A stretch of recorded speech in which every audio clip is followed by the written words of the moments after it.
It wasn't a rumor this time. It wasn't a tabloid whisper. The palace confirmed it. King Charles will step down by the end of the year. And the most chilling detail? Camilla wasn't prepared.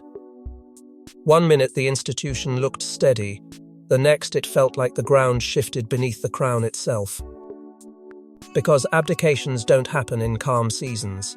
They happen when something breaks quietly, privately, and then all at once. Before we go deeper into what this really means for the royal family, make sure to subscribe so you don't miss a single update. Because the word confirmed doesn't land like information, it lands like a siren. It's controlled admission, the kind the palace only makes when it believes the alternative is worse. When Buckingham Palace confirms something this seismic, it's not volunteering the truth. It's choosing the least damaging version of it before the more damaging version finds its own way out. That's why the announcement doesn't feel like closure. It feels like a firebreak built quickly, built urgently, built because the flames were already visible from inside the walls. The end-of-year timeline is what makes the fear sharper. A timeline is not a courtesy, it's a strategy. It suggests planning under pressure, not a casual transition. If this were purely personal, if this were purely dignified, they would keep it vague. They would let the public interpret it slowly, gently, without a deadline that invites countdown headlines.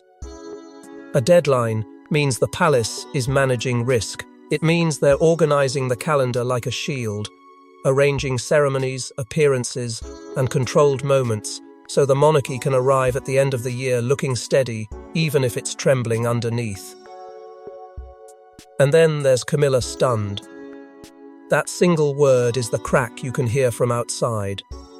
Because the palace does not allow senior royals to be unprepared for major shifts. They brief, they align, they rehearse the emotional tone, they choreograph support. So if Camilla wasn't prepared, it signals internal fracture. Someone didn't align the household first. Someone moved faster than the partnership could absorb. That raises an uncomfortable possibility.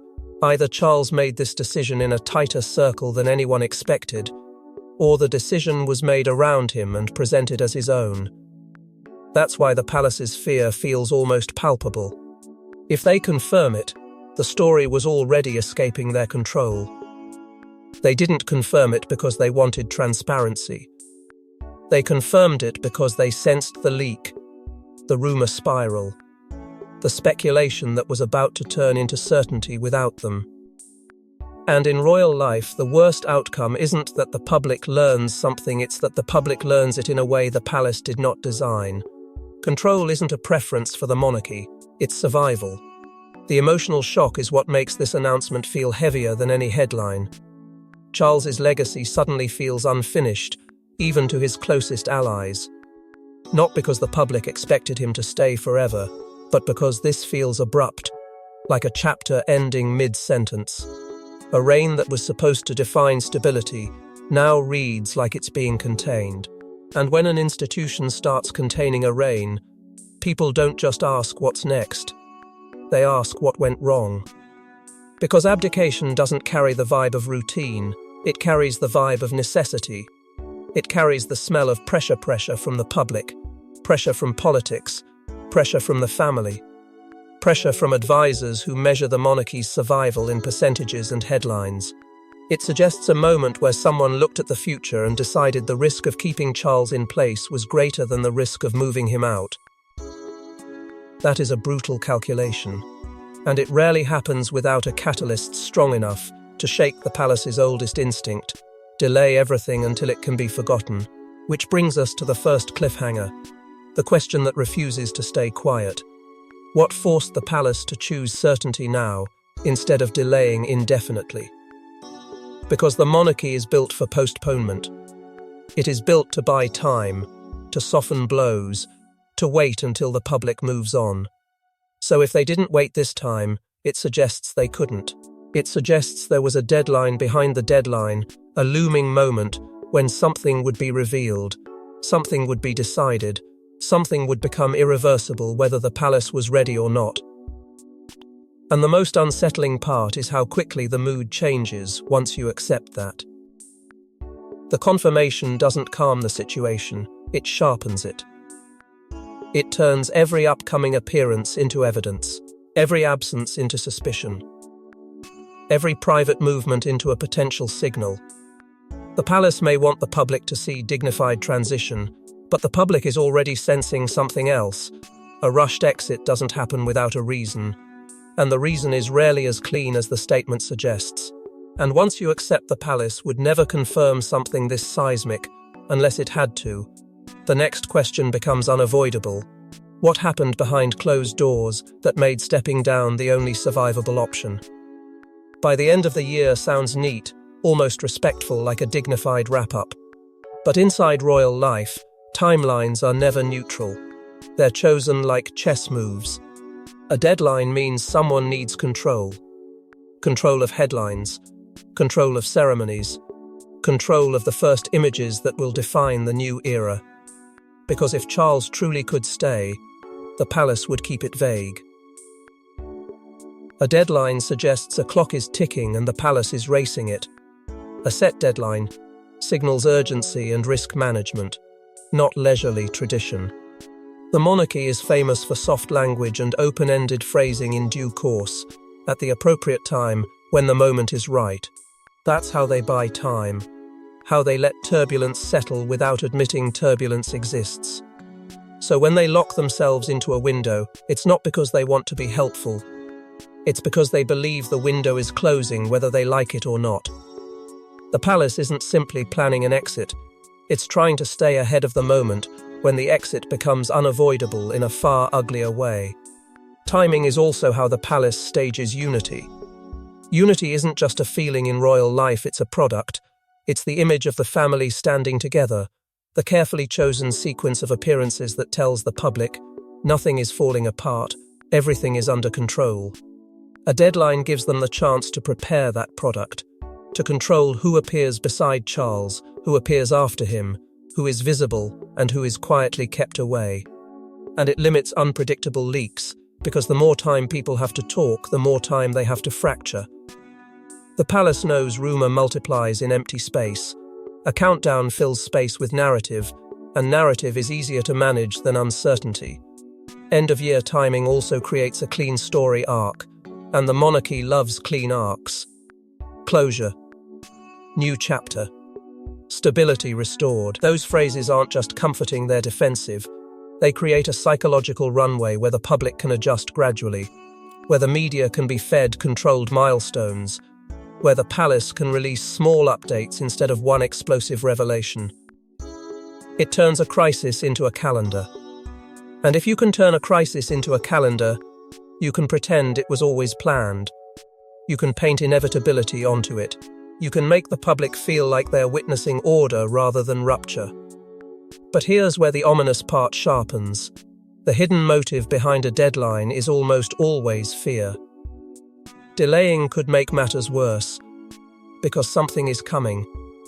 A revelation, a decision, a document, a health development, a conflict inside the household that is reaching its limit. Whatever it is, the palace seems to believe it can't risk drifting into the new year without a controlled reset. That tells you they're not just leaving room for tradition. They're building a barrier against whatever they think might spill out if they don't move first. And inside the palace, deadlines become battlegrounds. Courtiers, advisors, and family factions push different timelines because timelines determine advantage. Earlier means speed and control. Later means more time to negotiate, more time to maneuver, more time to shape internal alliances. One faction might want a long runway to protect Charles's image. Another might want a swift transition to protect the institution. Another might quietly want a deadline, because deadlines force decisions and forced decisions can remove obstacles that polite conversation never could. This is why royal scheduling is never just scheduling. It's strategy disguised as tradition. The most revealing part of a deadline is what it says about confidence. When the palace feels stable, it moves slowly.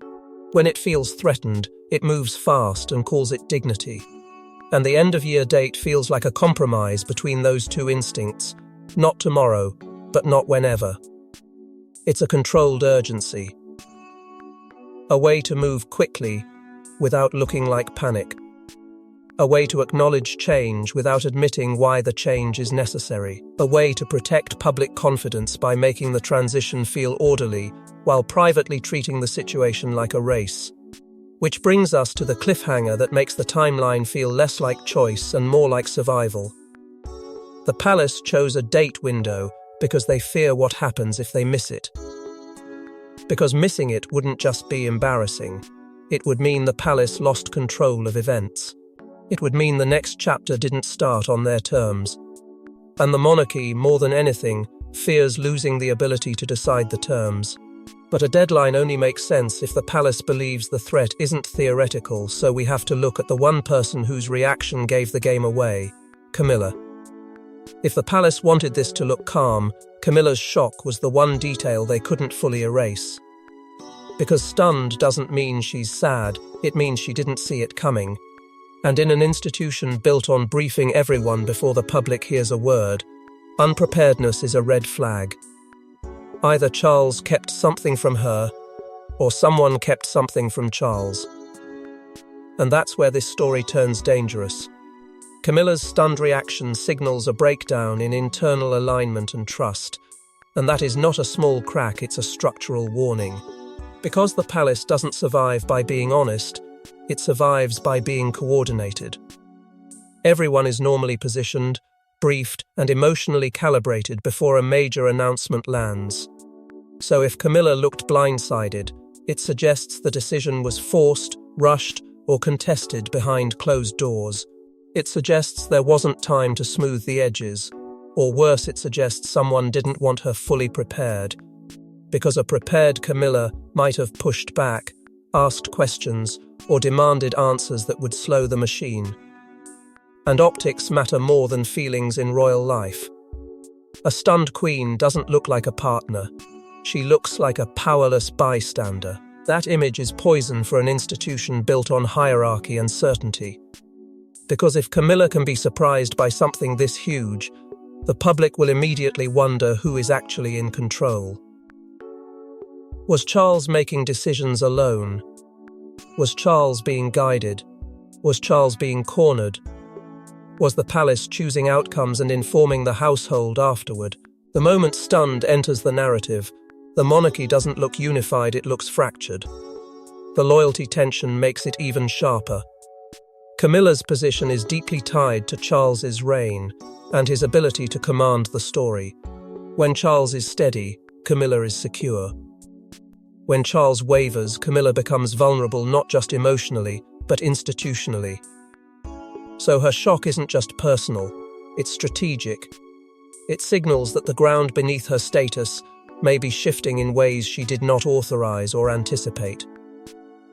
And in a palace, unexpected shifts aren't treated as accidents. They're treated as threats. That's why the question of influence becomes unavoidable. Was she sidelined, deliberately, because her presence complicates the narrative? Or did she misread the palace mood, believing stability would hold, believing the institution would protect her position, believing the endgame would look different? Either answer is dangerous.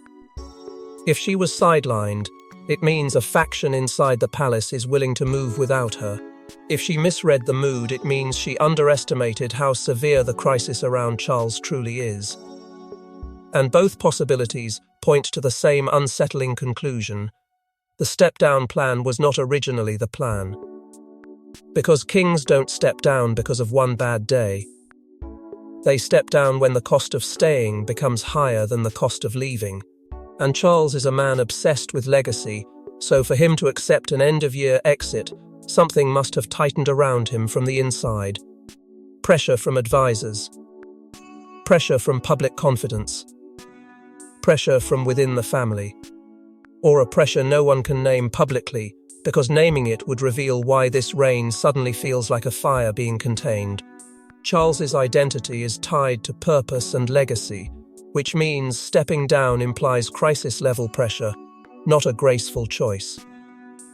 And the emotional undertow here is heavier than any statement could admit: guilt, fatigue, regret, and the terror of being remembered not as a stabilizer, but as a monarch who lost control. That fear changes everything. It turns every decision into a calculation. It turns every appearance into a test. It turns every private conversation into a referendum on whether he can still carry the crown without damaging it. And once that doubt exists, the palace machine shifts its priority from protect Charles to protect continuity. That is the most brutal pivot in royal life. Continuity is the real sovereign. When confidence in leadership wavers, support becomes conditional. Allies become cautious. Family members start measuring what they say, when they say it, and who they say it to. Because nobody wants to be trapped on the wrong side of history if the institution decides to move forward without you. The institutional fear is simple. Uncertainty at the top invites constitutional and political scrutiny, and scrutiny invites pressure the palace cannot charm away. That's how a private struggle becomes a national concern. And if the palace believes that concern is growing, then the end-of-year deadline starts to look less like dignity and more like damage control and attempt to move before the pressure becomes unstoppable. Which brings us to the cliffhanger no one wants to say out loud. Someone close to Charles may have issued a private ultimatum. Not necessarily cruel, not necessarily hostile, just final. A line drawn in private that forced the king to choose between staying and risking collapse, or stepping down and preserving the institution's image. And if that line was drawn, then Camilla's shock makes even more sense, because ultimatums are rarely shared widely. They are delivered quietly, and they change everything instantly. And once you accept Camilla's reaction wasn't performance but exposure, you're forced to ask the darker question: was Charles stepping down to protect the crown, or to protect someone from what was about to surface? But if Charles reached a breaking point, the palace didn't just accept it, it engineered it. Which brings us to the real power in royal crises, the veto room where outcomes are decided. The palace doesn't fall apart in public, it reorganizes in private. And when a king steps down, there is always a room where it becomes inevitable. Not a debate, a decision. A controlled collapse designed to look like dignity. In that room, loyalty is measured, risks are ranked, and someone is sacrificed so the institution can keep breathing. The crown doesn't ask who deserves power. It asks who can survive it, because the first thing that happens in that room is agenda setting. Not everything is allowed to be said. Certain questions are treated like sabotage. Certain possibilities are dismissed before they're even spoken aloud. The institution doesn't gather to explore options the way normal people do, it gathers to narrow reality into something manageable. What's allowed to be discussed is what helps continuity. What's forbidden is what complicates the story, threatens unity, or exposes vulnerability at the top. That's how you know the palace is scared. It stops seeking clarity and starts seeking control. Then comes damage containment, executed like a ritual. Limit witnesses, control documents, restrict access to Charles. The fewer people who know the full shape of the crisis, the fewer people can contradict the narrative later. And contradiction is lethal in royal life. One stray detail from a staff member, one unscripted reaction from a senior royal, one private message that leaks, and the palace loses the one thing it needs to survive an abdication: the appearance of order. So they isolate the information. They tighten the circle. They make everyone inside that room feel the same pressure, because pressure makes people comply. That's when the crown versus individual calculation becomes brutal. Stability matters more than the monarch's pride, more than comfort, more than personal feelings. Because if the institution believes Charles stepping down is necessary, it doesn't ask whether it's fair. It asks whether it's survivable. And survivable means the public must see dignity, not conflict. It means the palace must look unified even if unity is manufactured. It means Charles must appear in control of a decision that may have been shaped around him. That's the cruelty of continuity. it uses the individual to protect the symbol, and then it moves on. And if there's conflict inside the room, the palace has a tool for it: the scapegoat mechanism. Blame is assigned to prevent deeper scrutiny, a miscommunication, a private family matter, a health-related adjustment. Someone lower in the hierarchy absorbs the hit so the crown can avoid admitting what truly happened, because the palace would rather sacrifice a person than expose a weakness in the system. Scapegoats aren't always villains. Sometimes they're shields, and shields are always disposable. But in a crisis like this, there are factions, competing solutions. One group wants silence, delay, deny, starve speculation until the public tires. Another wants partial disclosure, release enough to calm fear without inviting interrogation. And another wants decisive action, lock in the transition, move quickly, control the calendar, force the institution into the next chapter before anyone can sabotage it. Those factions don't argue like a normal family argues. They maneuver. They place allies. They withhold access. They speak in careful language that sounds respectful but is actually strategic warfare. That's why the cliffhanger detail is so revealing. A statement is drafted before full agreement is reached. The palace doesn't draft statements when it's confident, it drafts statements when it's racing. Racing leaks, racing reaction, racing time. Because once the words exist on paper, the palace can treat the narrative as inevitable. It can push the household to align behind something official, even if the decision is still burning internally. And then the spin machine takes over with surgical speed. The palace doesn't leak truth, it leaks strategy. The second Charles will step down becomes confirmed. The narrative war begins. Words are tested. Allies are briefed. Headlines are pre-digested. Because abdication isn't just a personal decision, it's a confidence event. If the public senses chaos, the crown loses authority without anyone needing to vote. So the palace will do what it always does: calm the world with control and bury fear under ceremony. Official phrasing is crafted to avoid panic and to keep succession from sounding explosive. Controlled leaks go to friendly voices with context that steers the audience towards stability. Timing is weaponized release updates to dominate cycles, choke speculation, and keep the public reacting instead of investigating. Optics are choreographed with brutal precision. Who appears beside Charles becomes the signal of stability, and who does not appear becomes the question nobody stops asking. Even Camilla's role must be rewritten from stunned to supportive, because a stunned queen suggests fracture, and fracture invites doubt. The palace will try to replace shock with unity, uncertainty with ceremony, tension with smiling photographs. But the tighter the messaging becomes, the more the public senses something is being hidden. Because over-control has a smell. It makes people curious. It makes people suspicious. It makes them ask what the palace is not saying. And the moment a statement draft exists, you realize the palace isn't explaining the truth, it's choosing a version of events that the public will accept long enough for the transition to lock in. But the harder they work to make this feel orderly, the more one's suspicion grows. The palace isn't just managing a transition, it's racing a truth that could blow the plan apart. Every abdication story has an official reason. And then it has the reason people whisper when they think no one's listening. This one feels like it has a bomb under it, something already planted, already ticking, already known by too many people to be fully contained.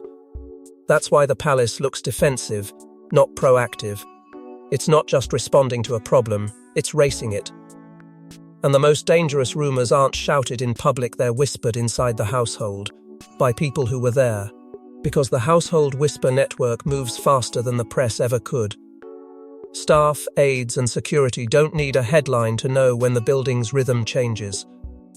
They notice the doors that close faster, the routes that suddenly shift, the calls that happen in corners, the names that stop being said out loud. Those fragments spread in pieces, but pieces are enough. Pieces form a pattern, and once a pattern forms, The palace is no longer fighting gossip, it's fighting inevitability. That's where the leak threats become terrifying. Not because a journalist might guess something, but because proof might already exist. Documents that contradict the official story. Recordings that capture what was never meant to be repeated. Private messages that show a plan forming weeks before the palace admitted anything. In a modern crisis, evidence doesn't need permission to travel. It only needs one person with fear, anger, or survival instinct strong enough to press send. And if the palace is moving like it's under threat, it suggests someone inside believes that proof is real and close. Internal betrayal becomes plausible the moment people feel sacrificed to protect the crown. Because the monarchy doesn't just create loyalty, it creates winners and losers, even in silence. If someone is being positioned as the reason this is happening, if someone is being quietly blamed so Charles can step down with dignity, then survival starts outweighing duty. That's when loyalty cracks. Not dramatically, not loudly, but privately, in the way a person decides they will not be the one left holding the blame, while everyone else walks away clean. So the meeting or meetings become pressure tactics. Not just planning sessions, but alignment operations. Get everyone in the same room. Force agreement. Lock in the narrative. Corner the dissenter before the dissenter can speak first, because the palace's greatest fear isn't scandal, it's contradiction. Contradiction makes the monarchy look unstable, and instability invites the world to question whether the crown should exist at all. That's why the institution becomes ruthless when it senses a leak. It will trade comfort for control every time. And then comes the emotional shock that makes the whole thing feel darker than any official statement. People are realizing this abdication isn't just a transition, it's a survival move. Friendships strain. Family bonds tighten into knots. Everyone is forced to choose where they stand, because standing in the wrong place can ruin you. And the palace knows that fear makes people unpredictable. Unpredictable people are dangerous. Dangerous people talk. Which is why the cliffhanger detail lands like a warning passed under a locked door. A deadline is mentioned. Quietly, not in public. A deadline means a revelation is scheduled to drop. Something the palace cannot stop, only prepare for. And when you understand that, the entire end-of-year exit looks less like a dignified plan and more like a race in attempt to reach the finish line before the truth reaches the crowd. Here's the part the palace will never say plainly, but everyone will feel. This isn't just Charles stepping down. It's the monarchy choosing what it will sacrifice to survive, because when the institution sets an end-of-year exit, it means the future has already been negotiated behind closed doors. And if Camilla was stunned, then someone's power, someone's protection was quietly removed from the equation. This is what royal survival looks like. Controlled endings that hide uncontrolled truths. This is containment in its purest form. Protect the institution even if it harms individuals. That's the crown's oldest instinct, and it shapes every possible outcome. Staged unity, carefully photographed calm, statements crafted to sound reassuring while revealing almost nothing. Quiet removal from decisions, presented as rest, adjustment, modernization, anything that avoids the word that triggers panic. Or a dramatic public shift dressed as tradition, framed as continuity rather than rupture. The public will be given a story that feels stable, because stability is the product the monarchy must sell to keep breathing. But the emotional cost is brutal. Family bonds strain as the crown prioritizes stability over comfort. People who once relied on loyalty discover that loyalty has a price, and the price is silence, obedience, and being willing to take a hit if the institution needs a shield. Public confidence becomes oxygen, and anything that threatens it gets cut away without sentiment. That's why the official statement will feel incomplete, too polished, too careful. It will promise reassurance while leaving gaps big enough for suspicion to live inside. And suspicion will not die, because the deeper the palace tries to bury the real reason, the louder the public imagination becomes. The cliffhanger promise is baked into the messaging itself. The statement reveals less than it should, fueling deeper questions instead of ending them. Because secrecy is never neutral. Secrecy tells people the truth is dangerous. And if the truth is dangerous, people assume it's worse than they feared. Then comes the final twist that proves the palace's control is slipping. The transition begins, but the leak still happens. Because when too many people know, someone always speaks by accident, by betrayal or by survival. And once the leak lands, it doesn't just expose a detail. It exposes the desperation behind the palace's timeline. It reveals that the end-of-year exit wasn't purely dignity, it was defense. And if the palace is truly racing a deadline, then the final question becomes unavoidable. What happens to the monarchy if they don't win? Because once the palace confirms a deadline for a king to step down, it's no longer just managing a crisis, it's living inside one. And the next revelation could decide whether Charles's reign ends quietly or explodes. Thanks for watching. Please don't forget to like and subscribe, and we will see you in next one.